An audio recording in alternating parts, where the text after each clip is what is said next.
Where is Dad? I think Dad has made some excellent progress today. Your dad, he's a fun guy, right? And I love him so much, and I think he's the greatest dad in the world.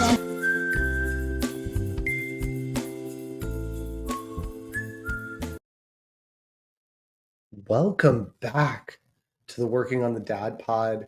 I'm Alex. Well, Ethan's not here this week. Ethan's on a little bit of a vacation. And so you're going to hear me for a couple minutes here, first explain what we're going to do. Because 2 weeks ago, we did a back to school episode. And then after that, we recorded a really fun game where Ethan and I had ChatGPT generate questions for us, K through 12 level questions. We did a few rounds of this, quizzing each other, seeing if we could graduate. I'm going to tell you right now, Ethan beat me. Ethan got a few more questions right than I did, until I tied it up at the end by circling back into a college football theme, and ChatGPT did him dirty and asked him a lot of questions about the names of marching bands. Let's just say that particular subgenre is not his strong suit when it comes to college football questions. Last week, before we interviewed our good friend Eric, I had to clear out some space in our recording library, and I accidentally deleted that episode before downloaded it and processed it for you guys. So that's why I'm telling you the results and telling you that I truly messed up this week, because we don't have that fun game. Now, I'm going to be out of town 2 weeks from now, and so we'll think of something else fun to record next week along with our usual programming. So we'll have some of that kind of fun content if you guys are into that. But tonight, what I thought I would do, since I promised back to school, is I'm going to have a rebroadcast of our back to school episode from 2024. So if you want to, you can compare them. Ethan and I talked a little bit after the 2025 episode, the season 3 episode, and we said we liked that. It was a little more conversational. It was a little more anecdotal. Last year's episode, I think, was a little bit more informational and what you could do and what the processes and procedures were. And I went back and listened to it. I agree with that analysis. And I think they can be a really good way to sort of look at how we've grown as dads, how we've grown as parents, specifically to rising kindergartners. You know, obviously he is in that position now, and I was last year. And so talking about that whole process from 2 different points of view, I think could be really interesting. But I'm going to replay that conversation now. What I did do, sometimes we don't always do this because we're a little bit of slackers. I did cut out the story time and the working on the dad bod. So we've got about 45 minutes total for you here. Just getting straight to the meat. And then, yeah, we're going to have sort of an abrupt just sign off at the end because there is no working on the dad bod segment. All right, guys, appreciate it. Thanks. And we will see you with a fresh new episode next week. Have a good one. Should we talk about going back to school? Yeah, let's talk about going back to school. So I know that you have been back for a couple days now. But today was the last day of my kids' year-round, I guess, daycare / preschool's summer session. There's 2 days off, tomorrow and Friday. And then Monday is the start of fall session. So we are, quote unquote, going back to school on Monday after a very long 2-day summer vacation. And my younger daughter isn't moving because she's just been in this new classroom since the beginning of summer session just because of her birthday.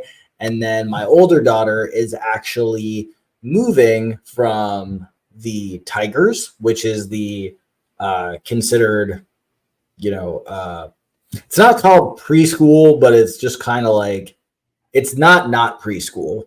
You know what? It's actually called preschool. And then she's going into the Elephants, which is junior kindergarten. Now, the reason I say it's called preschool and not pre-K is because there was an option where she could have gone to junior kindergarten or pre-K. What is the difference?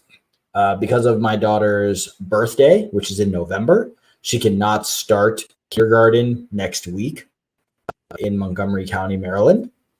She has to wait another year, but she is on the junior kindergarten track, meaning that because this is an accredited year of school that she's going to be having at this daycare slash preschool, should she, once she goes into the county's public school, if they feel like she can go right to first grade, she has an accredited year of school under her belt.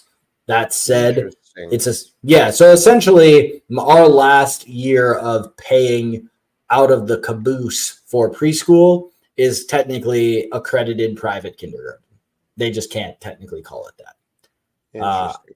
Yeah. So it's like my wife and I talked about it. We knew that there were two options. We said, well, we're paying for this anyway. So we emailed the director of the school, the one who we did not give lice to.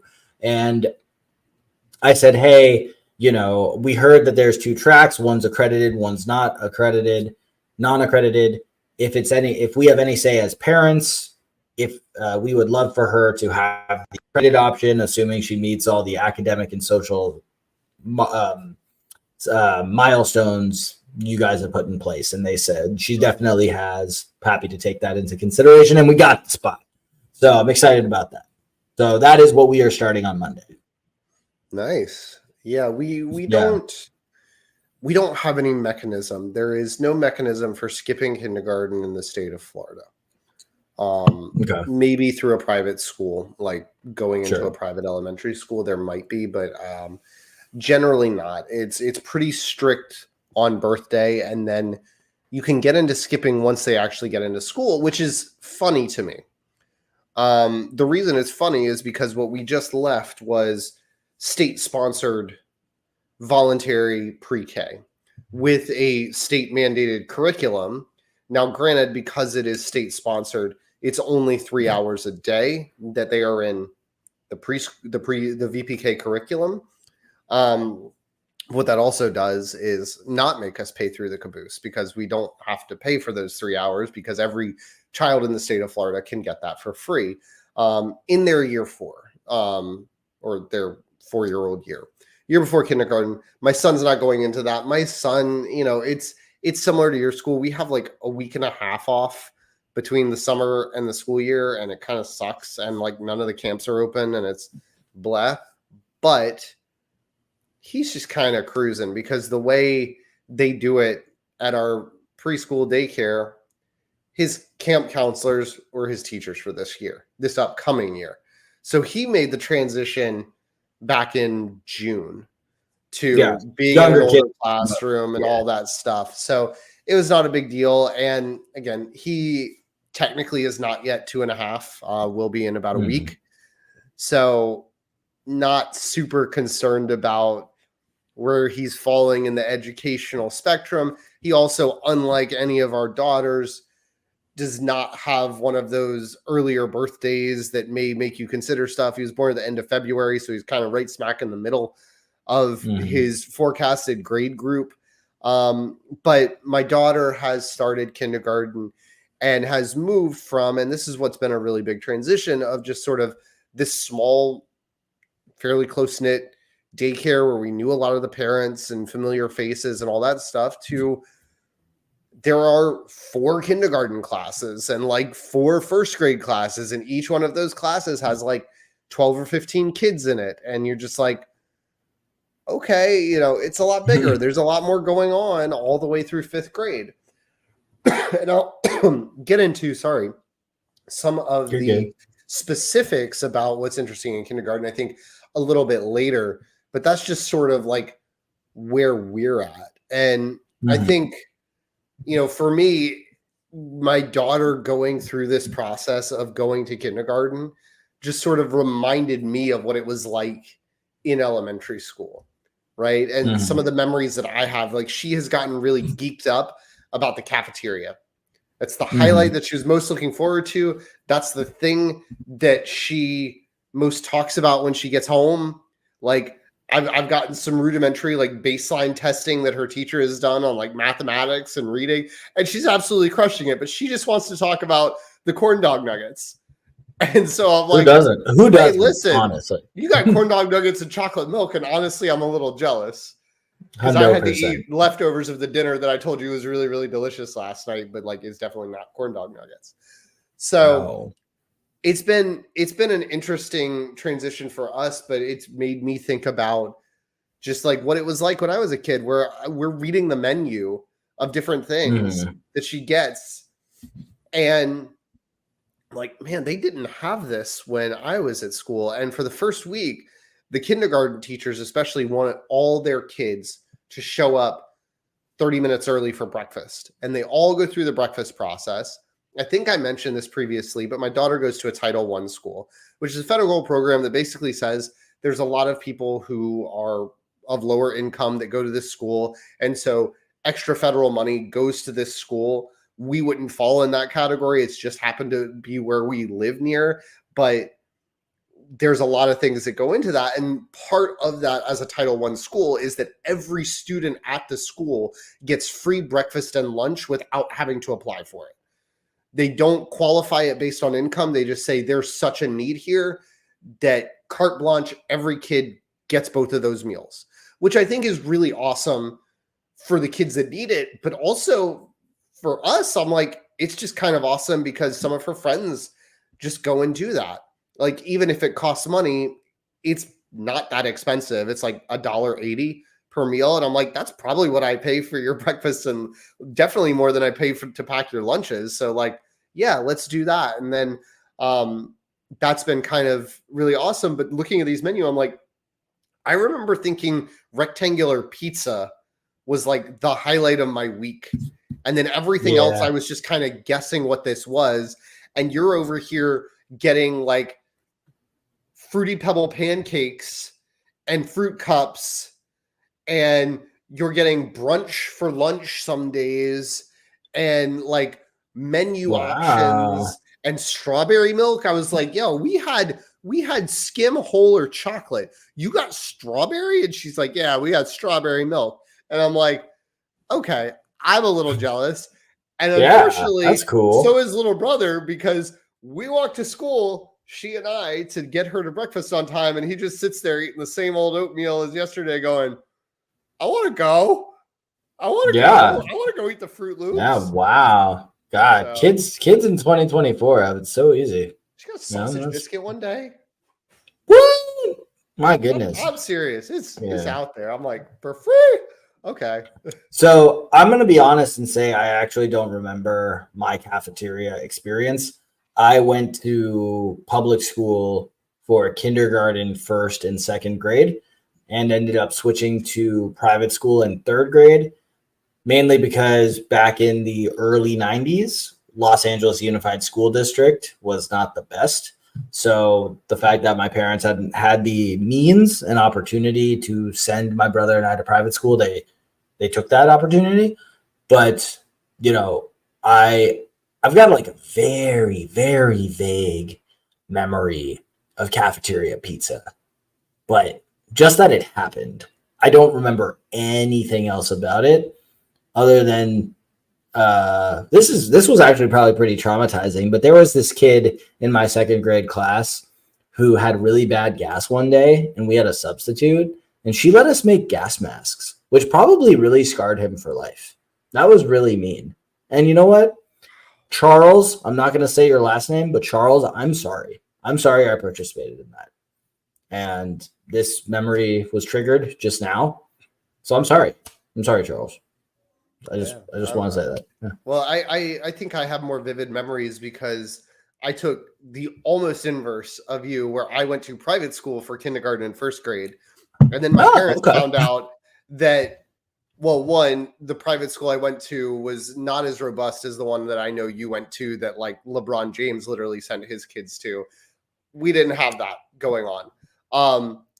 At the private school I went to in Durham, North Carolina, it was perfectly fine, but it was one of those things where there was one kindergarten class and one first grade class, and it was just like not a lot of like resources there. And I remember my public high school valedictorian, as well as several fellow members of my public high school, like top 10%, like all my AP classes kind of group, were in my first grade class of this private school and made the transition out of there. But I have vivid memories of elementary school because once I got to second grade, I had to make new friends and start this new experience in a much bigger place like my daughter's going through in kindergarten right now.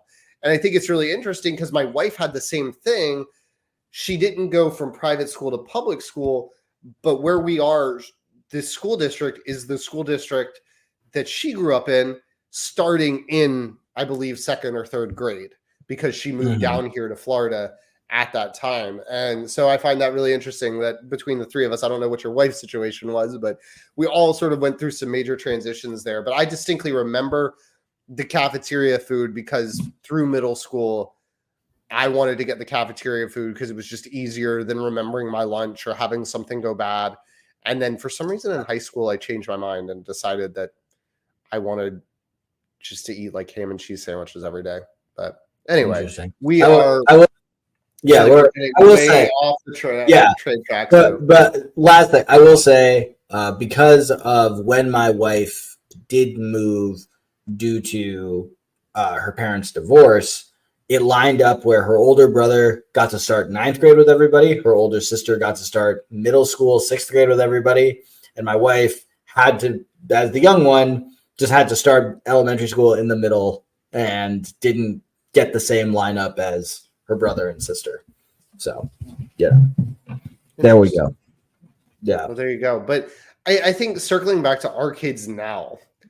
Yeah, those I kids. think one of the interesting things has been getting ready for this school year. This was something that I always looked forward to. It was like just shopping for new stuff because like, I don't know what I did to my pencils and my notebooks and my backpack, but like I was rough on them.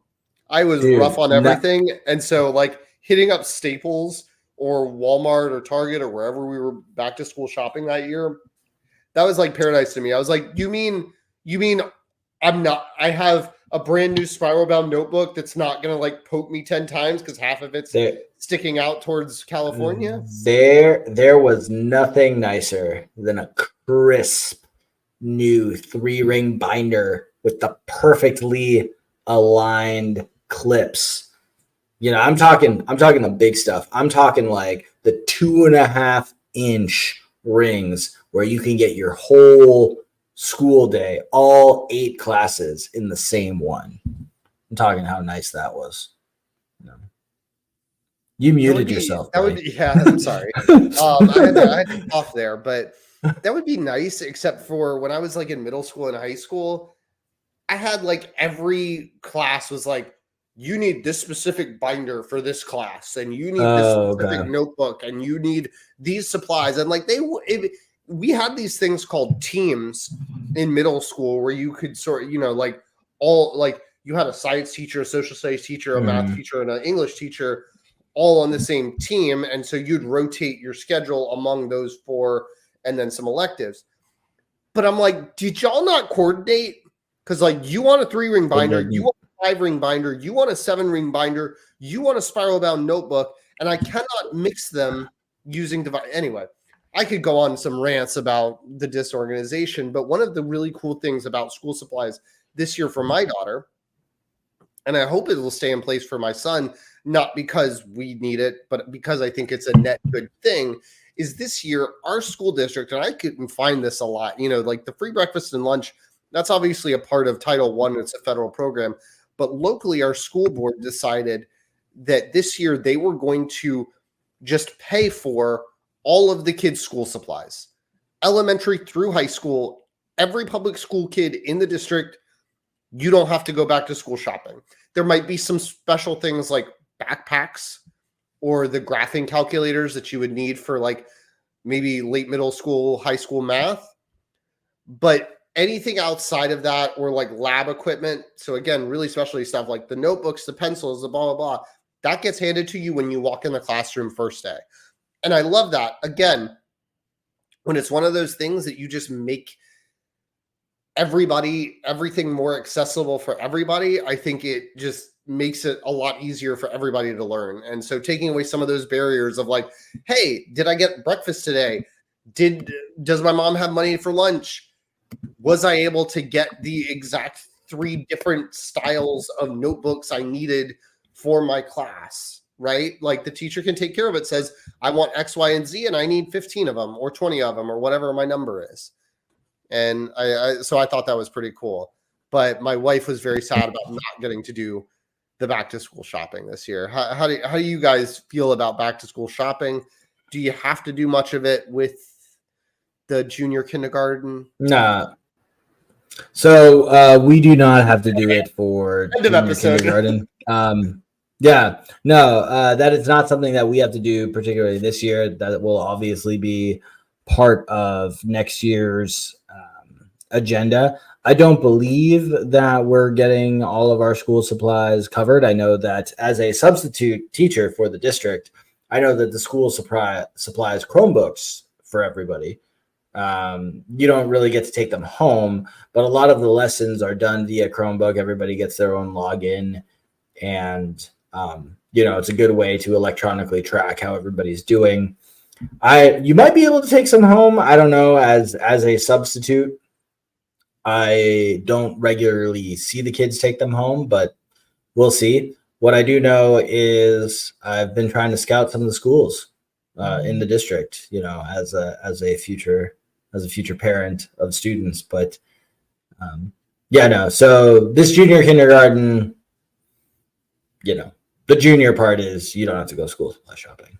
That luckily is included in the billions of dollars they're purging from my account. So yeah. Do you feel like you had to do anything with your daughter this year to get her emotionally prepared for the change of like, hey, this might be a little more regimented?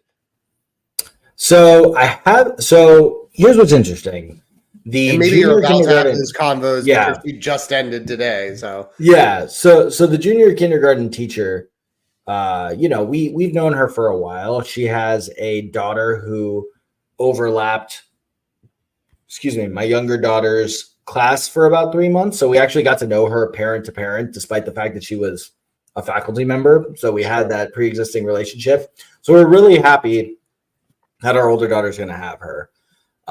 Where this transition is going to be quite different for my daughter is she has been with her current teacher in the Tigers since she was a Lion. So they've had this relationship together for about 2.5 years, where she ended up moving up with the kids after a brief stint not. And so this will be really her first experience for longer than maybe just a couple of weeks of having a new teacher. Luckily, it's one she knows.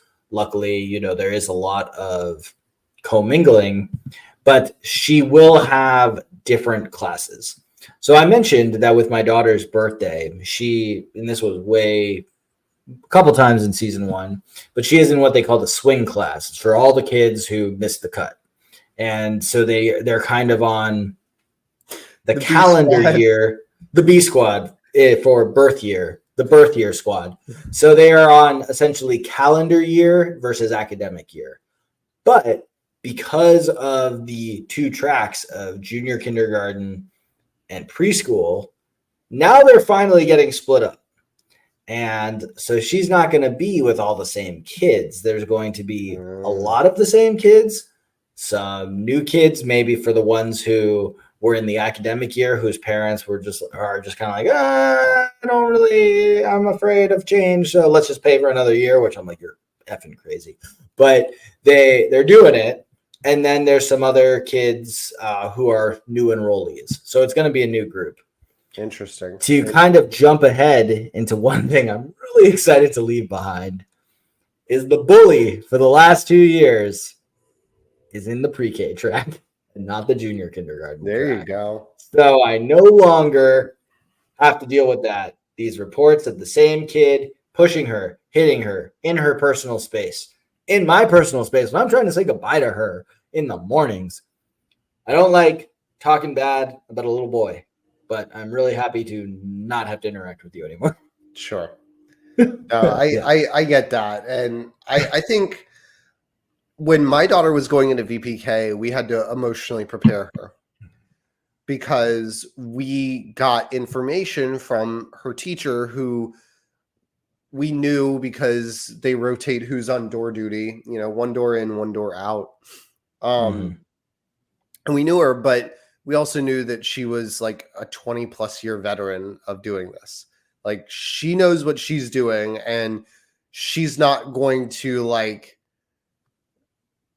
I don't want to say take feedback, but it's just sort of like, I don't know. It's like going up to Eric Spoelstra or Greg Popovich or somebody, and going, hey, here's how I think you should really, coach up basketball. It's just like, it's probably going to fall a little bit on deaf ears where they have a system. And so she's happy to talk about individual scenarios, but she was very much like, part of what we do here in the VPK program. Yes, we learn things, but part of what we're working on is the ability to sit quiet and sit still and pay attention and follow rules, because there's more structure here. It's not chaotic, and we'll ease them into it. But for the first few weeks, you're probably going to get a lot of rebelling. And Miss So-and-so, I'm just going to call her Miss So-and-so. Miss So-and-so was the villain of my daughter's story, true to her prediction for the first 3 weeks, as she had, and we had to work with her on, okay, this is going to be different, but you're going to get used to it. Keep following the directions, keep learning, and then the rules won't feel so overwhelming because you'll get them and you'll do them. Just like the rules at home. You have to take time and you have to, learn them. And wouldn't you know it, this year, we go to my son's open house just because of scheduling and which parent had what. My wife goes with my daughter to my son's open house, and she almost tackles Miss So-and-so out of pure glee because she missed her so much all summer. I was dropping them off a couple weeks at camp, and I was dropping my son off, and she would mandate that I roll down the windows so she could, hey, Miss So-and-so, hey! And so it will change if any of your kids are like having that kind of experience of like, I don't like the rules, I don't like that. And so I was expecting this in kindergarten, much bigger school, not a lot of her preschool friends, because a lot of people were coming from all over to go to this preschool. Nobody else lived super locally like we did. She had a couple of friends from like her dance classes and friends from the neighborhood, and she's been eating breakfast with them, but none of her friends actually ended up in her class. And so I was like, this is going to be tough for her. Yeah. She got it. Been nothing. Man, I have to be like, hey, did you mean to give me a hug before you just marched off? Like, she's just a grown woman now. And like, there's been no transition. And we went to curriculum night tonight, where they sort of explain what the curriculum is and what they go through for all the grades. And we went to that tonight, and we were talking with her teacher briefly, and we were just like, hey, how's everything going? It's only been a week and a half. And it's like, oh, she's great. She's super helpful. She's super, knowledgeable, blah, blah, blah, blah, blah. And I'm just like, okay, where's the transition pain? What happened here? Where's the awkwardness? And so that just hasn't come. And I'm glad for it. It's very welcome. But yeah, I was a little surprised. The hard thing for my older daughter is that her best friend changed preschools for this last year, and they actually started this past Monday. So their last day at school together was Friday. Of course, we all went to dinner on Friday, and then we got the license notification. So texted them specifically, knowing that they would not get checked on Monday at the new school. Sure. So actually so like I said, today is Wednesday. On Monday and Tuesday, my daughter made care packages for her friend at her new school. That's in a little bag with drawings, and she rallied the other girls in the class. They all had to make a drawing, and we thought that was the most adorable thing in the world on Monday.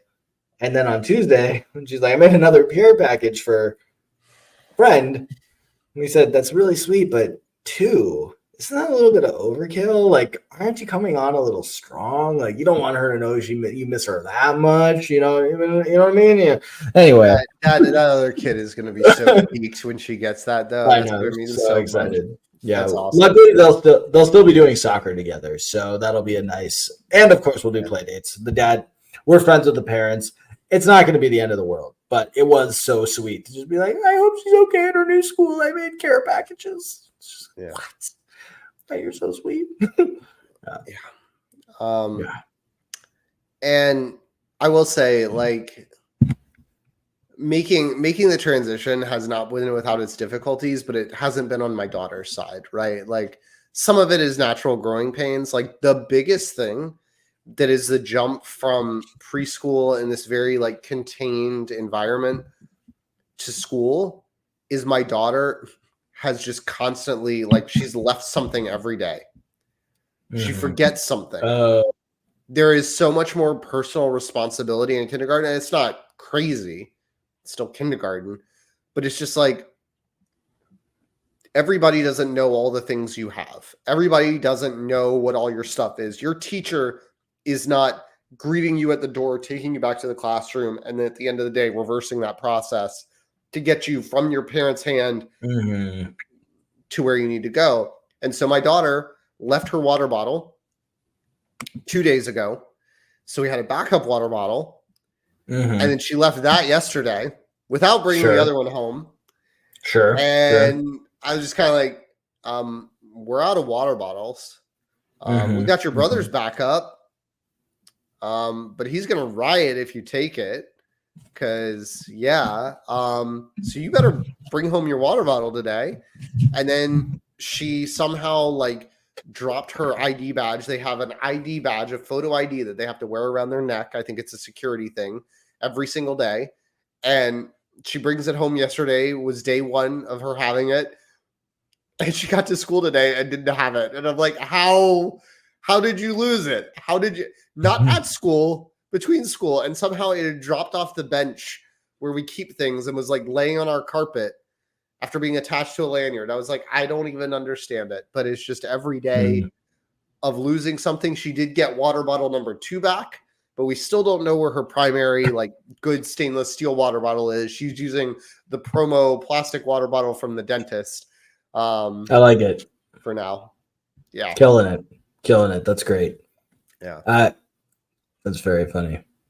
I think, but I think on that note, that's like one of the things that I'm glad to be leaving behind a little bit is like all the stuff where my daughter hasn't napped for a couple of years, you know, VPK and even pre-K 3, she didn't really nap.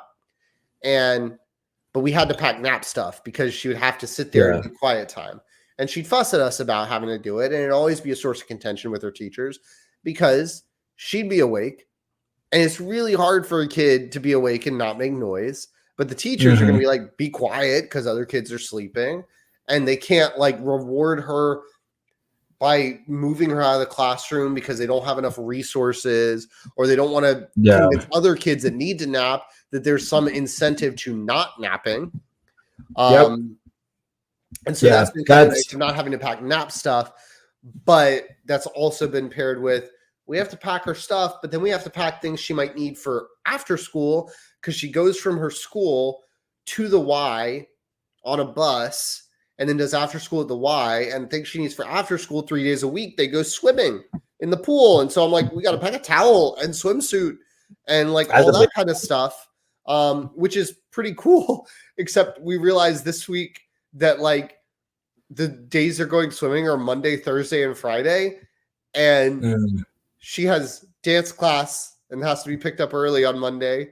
She has dance class and has to be picked up early on Thursday. And this specific week on Friday, she has nutcracker tryouts for dance. And so she can't swim any of the days. Luckily, she has a birthday party at the local water park on Friday after dance tryouts. So she will get something out of it.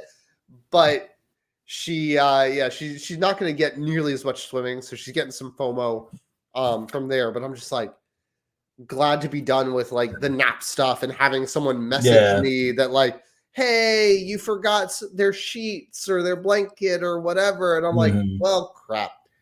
I forgot, and I'm sorry. And it's yet another thing that just like all the little bits. Yeah. I mentioned on an earlier episode that my daughter also has not napped since her year 2. So our school has the quote unquote accelerated track, which is basically your kid's not actually smarter. They are just not napping, and we don't want them to disturb the kids who are napping. So we're going to charge you more to give them extra schooling while the other kids nap. Yeah. And so we've been doing that. And then I will say, with regard to the, transition overall, there are 2 things that are actually, we really have started now that you mention it. So on the way to gymnastics class, we actually pass what would be her kindergarten through 5th grade, I think. So we have her, she started saying, hi, kindergarten, bye, kindergarten on the drive to and from. So she knows where she's going. She also, in this summer session, she's been old enough where they go on field trips. So she's really started to have her first experience with the bus. And she now loves the bus. So she knows that she's going to be taking a bus to kindergarten. In fact, actually the other day when she said, am I taking the bus to kindergarten or are you driving me? And I said, I don't know. I guess some days I'll drive you. And she goes, no, I'm taking the bus. And I said, okay, great, whatever. Don't hurt me. But one of the things that is that's interesting is our preschool is actually they've worked out with the school district that they are in fact a bus pickup spot, because a lot of the kids who live as close as we do are zoned for that preschool. So in an effort to be more entrepreneurial, make more money for the kids that are actually in kindergarten, they do have before and after care.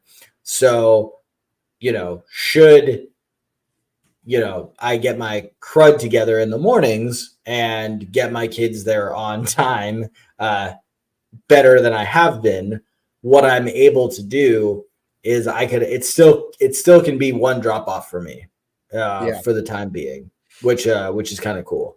I also, I can also have the opportunity where, without actually having to pay for the morning care, I can do, drop the younger one off and then wait with the older one at the school for the pickup. So that'd be cool. Yeah. That'd be cool. Like I mentioned a couple of times, my daughter and I, she bikes, I walk behind her to school, and that's been super nice. But I do have to drag the bike back. I think I mentioned that on last week's pod, but do have to drag the bike back. But she has really enjoyed biking to school and enjoys taking the bus. She was pretty hyped about it, but I was just like, listen, like, I can't tell you what the bus route's going to be, but like it takes us 2 minutes to drive to your school. So like, I don't know that that's ever like, if it's raining, I'm just going to put you in the car. You're not ready for a pickup, but the earliness of it, like we get there, doors open at 7:10 and she can get breakfast. So it's, we leave the house at 5 till 7 and then I come back and I get my son.